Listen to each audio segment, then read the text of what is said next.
Hey gang, welcome to this episode of the Dealer Playbook Podcast. Doing something new, hopefully something we get to do more of this year on the podcast is in person, right here in the studio.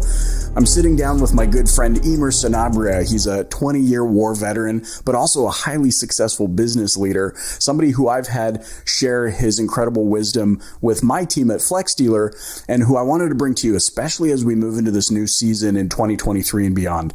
There are a lot of things that are out of our control, and maybe we sit here late at night wondering, what do we do and how are we going to react? And so I thought it would be really cool to have him share not only his experience on real missions in the military, being deployed overseas, but also how that carries over to the business world.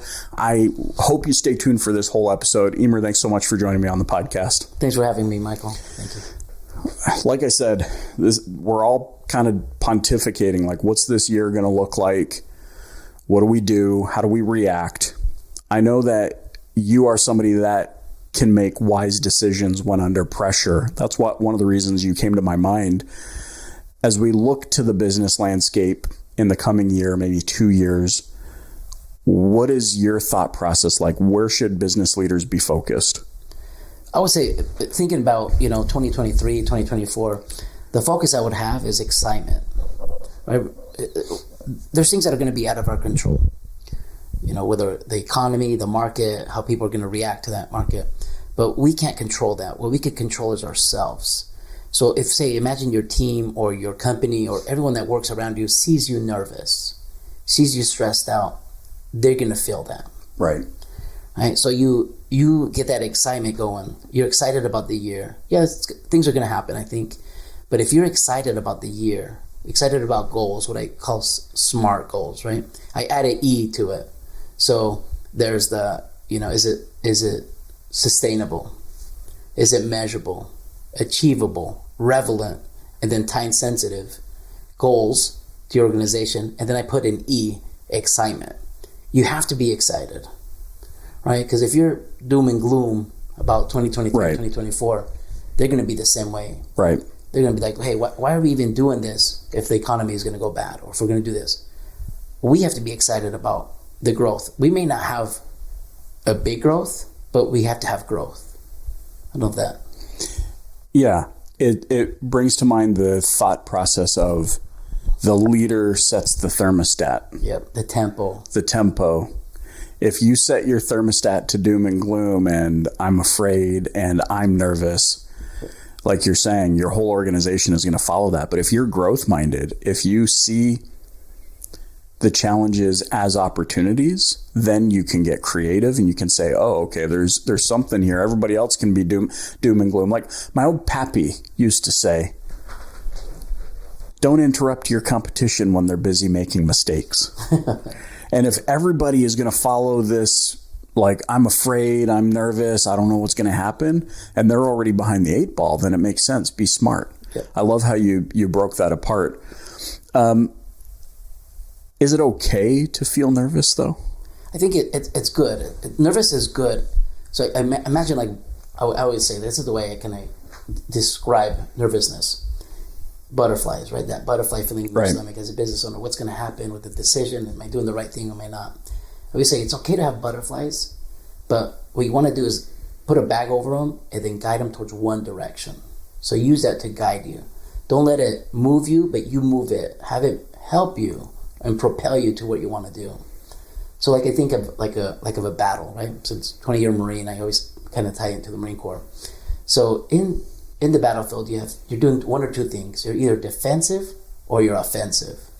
So as a business, we might be thinking, okay, 2023, we need to go into a defensive position. Right. The economy is going to slow down. What can we do to be more defensive? Still grow, but be defensive.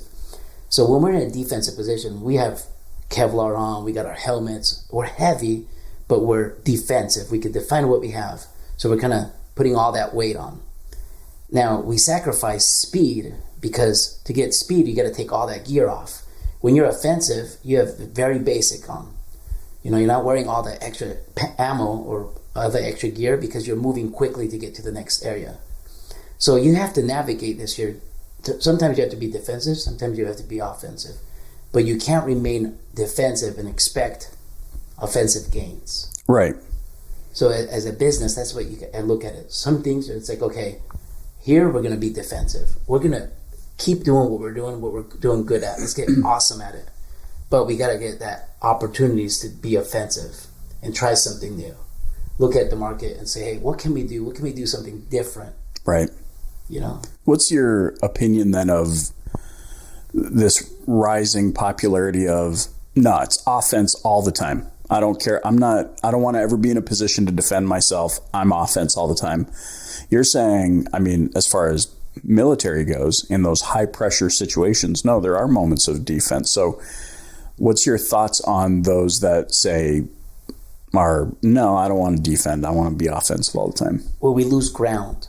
So when we penetrate so far forward so quickly, we don't have enough time to what I call sustainment, to sustain the growth we've had. So you want to grow, but you also need to sustain it, right? So when you grow, pull back, be defensive, and make it better. Work on those things that, okay, hey, we grew our business in an area that we didn't have before. But how do we sustain that growth? Because if you keep growing and growing and growing, but can't sustain it, it's going to fall underneath you. Just like taking over territory. You take over, like, let's just say you're taking over a town, but if you leave one or two guys there and you take your main force somewhere else, what's going to happen? They're going to come right behind you and take it over. Other organizations are going to come right behind you and take over what you just did. Right. So you have to sustain it. This makes even more sense as I contrast that against, okay, you've got all this military experience. You certainly, I'm guessing, learned a lot of these lessons there on the battlefield and in training and how much you put into training. But you also have a master's degree in human resource management. Yes. So I got my second master's in human resources. You have two masters? Yes. What's your first master's? In science management. Science management. What does that mean? So that's the science of managing people and teams, organizations. How to build teams, how to make them quickly, and then how to get them to perform. Interesting. Okay, so this is making even more sense about what I love about talking to you about this stuff is it's void of pontification. It's like very logistical to me. If we're encountering this, do that. If we're encountering this, do that. You're very prepared. And I think oftentimes what I see in business is people react based on things that are out of their control that they can do nothing about. Like, unless you are in control of the Fed. Exactly. Like, that doesn't mean you can't prepare for all of the what ifs. And I think oftentimes, I know for myself, a lot of there are colleagues of mine who perhaps mistake my realism and desire for planning and logistics for pessimism, when in my mind, it's like, no, I just want to be prepared so that I don't have to think about how to act or react when I'm encountering different situations. What's your take on that? Is there value in that? There is. So I think of like reactive before proactive, right? So I'd rather be proactive than to reactive. That doesn't mean we're going to have to react. It's going to come to us. Right. But when we have what we call a SOP, like a standard operating procedure, if this happens, I can always go back to my standard operating procedure and overcome what's going to happen. There's going to be some adjustment because that's just life. But if my team or my company or my organization knows, hey, this happens, this is what we do. It's proven. It's something that we could always go back to. Then you're already ahead of it. When you have to react and, okay, what do we do? It creates a culture of reactiveness. So it breeds your team to stop being proactive and just always, it's going to happen again. We'll do this. Instead of saying, okay, this has happened. Let's set up a standard operating procedure, SOP. So when this does happen, we know what to do. Right? And as your organization grows and evolves, that becomes second nature. So you anticipate something already because, like, hey, we've done this. Let's go to our standing operating procedure. And before it even gets bigger than what it was originally, your team's already. Do you think the last couple of years made people soft? I do. I think our market's been great, which is good. So we've been able to kind of relax a little bit and assume everything's going to be great. So in that sense, as far as the business, yes, we've been able to kind of take a back seat to say things are going to be fine. which it's been great, but at the same time, I think it's going to hurt us. It's like that quote, tough times create tough men. Yeah, tough people. Tough people, whatever it is. And that's perhaps one of my biggest worries moving into this new landscape. For a lot of people, first of all, we're getting old. And it dawned on me, I say that because it dawned on me the other day, that many of the people in the workforce today did not experience 08 and 09. Oh. They didn't experience oh shoot, I got to do whatever it ethically takes to grow. And I think of my time, I was new, like a new business founder. We had a couple of years of good growth, and then all of a sudden clients start dropping like flies because they're all trying to hang on for dear life. And now all of a sudden we're trying to hang on for dear life. And it dawned on me that a lot of people in the workforce today have not experienced that. And I asked you about the last 2 years and whether or not it made us weak, because I mean, I think of the headlines over the last couple of years, the great reset, or the great resignation, because, I'm worth more and I can get a job over here and it's better. And, employers, you need to be more attractive to employees to get more. And I mean, there's truth to that. We're not trying to take over people's lives. But it worries me moving into this new territory, because now we've made everyone believe that they don't have to do as much to get what they were paid. And we're moving into a market where you're going to have to do 10 times more to validate your worth to an organization so that you don't get cut. So you bring up a good topic. So I just had an experience this last week about this, where I had an employee or a contract where I needed, X, Y, and Z to be done. And it was worth, they just say, a couple $100s. So the contractor reached out to me and said, I'll do that, but I need to make X amount of money because that's what I'm worth. Mm. Right? So I, heard what I got to say and I said, hey, thank you for your opinion. Unfortunately, I'm going to go with another contractor. Not that I don't value you, but you think you're worth something, but the job isn't. That job specifically isn't worth what you want. So I think with this thing, that's what people confuse. What they think they're worth and what the job is worth doing, or what the cost of that job. Right. So as an organization, you say, hey, this is what this job is worth. I'm not minimizing your worth as a person. Right. But I can't pay you what this job is not worth. Right. So that's, I think, two different things that we have to distinguish. So a lot of people say, well, I'm worth this. Well, I may be worth $1 million, but if I go work, let's just say at a fast food restaurant, they're not going to pay me $1 million because that job isn't worth. Right. That. Not only that, I always love when people are like, hey, I they apply for a job somewhere. They've been out of work for a year, hanging out for that best job. And they know that, say the job offer is $80,000 a year, and they come in and they're like, well, I'm hoping to get 100. I'm worth 100. When's the last time you worked? It's been a year. You're worth 0. Yeah. You are worth 0. You've earned $0. Do you know how people make investments? If your company earns $0, you're worth $0. There's no multiple on 0 that doesn't equal 0. If you've earned 0, you're not worth 100,000. You need to work yourself back up to that 100,000, unless you're more efficient.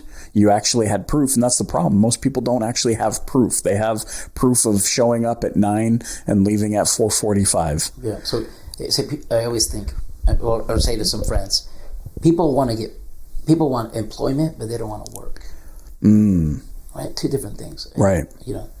So you can have employment, but do you want to work? Right. Right. So I'd accept someone that says, hey, this is what I'm worth, but I'm willing to give you this to show you what I could do for your organization. Wonderful. In a year, let's address it. If you're worth 100,000, absolutely. But that has to be proven. Right. There's a lot of former military people out there that have kind of taken on celebrity. They've written books. They're very prominent. Hustle, hustle, hustle. I don't care. Facts don't care about your feelings. Who cares? Just wake up and do it. Don't think about it. I know that must be an element of being in the service and having to do whatever it takes to survive and come home alive and that sort of a thing. But do you think that sort of messaging to common folk, is it healthy, or should there be some fine print to it? So it goes back to that science management, right? So not everyone's the same, right? So you as a leader, I think, have to evolve and learn who you can be a little bit harder with and who you can't. So it's that fine line of saying, okay, so I think of being a Marine. So in front of my men, I was never tired. I was never hungry. I was never anything. They only saw what they needed to see. And that was a person that was confident and that was mission oriented. We always think, mission accomplishment, troop welfare, in that order. I have to accomplish the mission, but I have to take care of my people.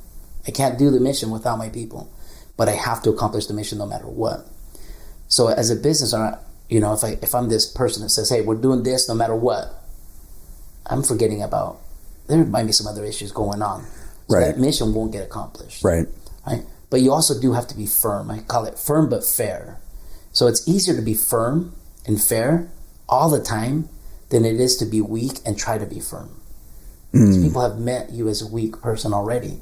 Right. So when you try to, that's why when I do, like when I say coaching, or when I talk to managers or business owners that say, hey, I'm really having people problems, I'll watch the manager or the person for a while, for a good couple weeks, to see how they interact. And sadly, a lot of the times is their interaction is weak. And then they sometimes try to be hard or firm, which just doesn't make sense to the people. Like, wait, you're weak all the time. And I don't mean weak in a bad way, but just as far as maybe some leadership things. So I said, hey, let's fix these things, and you be consistently firm. Right. They're going to understand that. That's the tone that you set. That doesn't mean you're not unapproachable, but that means certain things. Hey, we're going to accomplish this mission, and they're going to get behind you. Naturally, we rally to the best leader, and best leaders, most of them are firm. How do you, as we wind down here, I want to get kind of an inside look at how you as a business leader set goals, and how, as part of the science management and people management, how you ensure that the goal is achievable and that it actually does get achieved. Okay. The number one thing, Mike, I would say is your team has to be involved. I don't set goals, they set goals. I guide them to the goals that I already want, right? I'm going to just use percentages. So let's just say I want 25% growth. If I come into my organization and say, hey, this is what the goal I've outlined, this is how we're going to do it, this is what we're going to get done. It could work, but it's so much more strategic and so much better for your organization if they come up with the numbers and they come up with how they're going to achieve it. You guide them, right? They might say something with your experience and say, hey, I like that, but what about if we do it this way? Or what do you think about this? So it's their ideas, their goals, they're behind it. You run the organization. You don't do all of it, though. You need the team. So when they come up with those things, they're excited. They're getting excited about how they're going to achieve it, what they're going to do, how it's their goal. And I think that's the trick behind it. Then you just, how you measure it is they defined it. Hey, we want to get this percentage of growth. You've laid out a plan that we all like. So how soon can we do that? What's achievable? Let's look at our history and how fast can we achieve that goal? So you're telling them what you already know. Right. But they're telling you what I call like a teach back.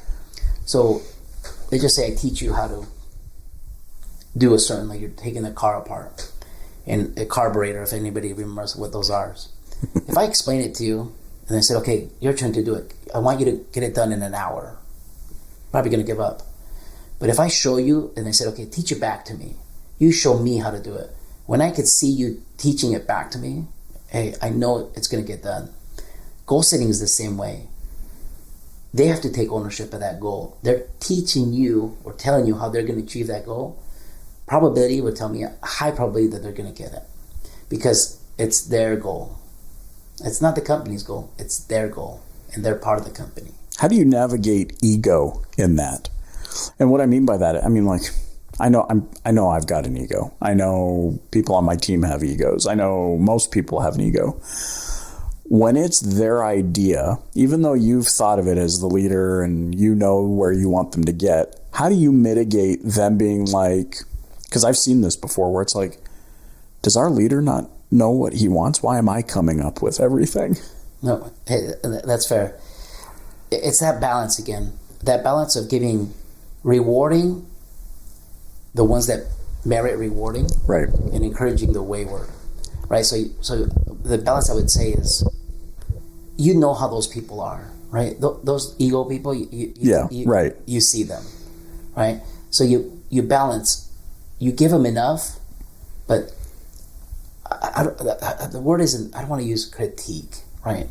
Because they may be great, but I will take a mediocre person before I would take someone that's awesome but has an ego, because that to me in the long run is more detrimental to the organization. Right. I don't want someone to challenge me, right? That's not what I'm looking for. I'm looking for someone to grow with me. So if they're already in your organization, right, how do you deal with a person like that? Humility. I think you take that time to mentor that person and give them that team concept. Right. Hey, that's a wonderful idea. That's awesome. You've done great. Look what you've done for our organization. Right. Hey, can you tell me, who helped you with that idea? You make them open up about bringing other people into it.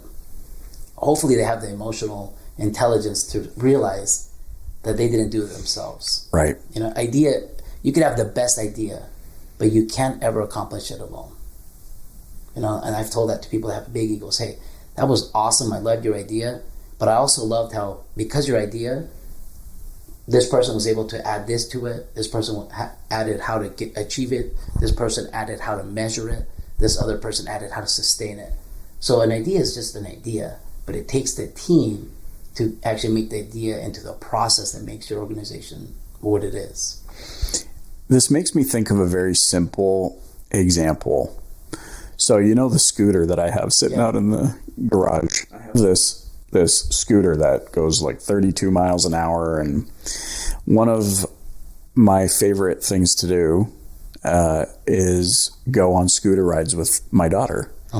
And she sits there on the front and I'm standing behind, and we never go 30. We always keep, on the lowest setting. 27. But as we rip around the neighborhood, I'll say, which way, left or right? And she'll say right. So off we go right. Left now, left, okay.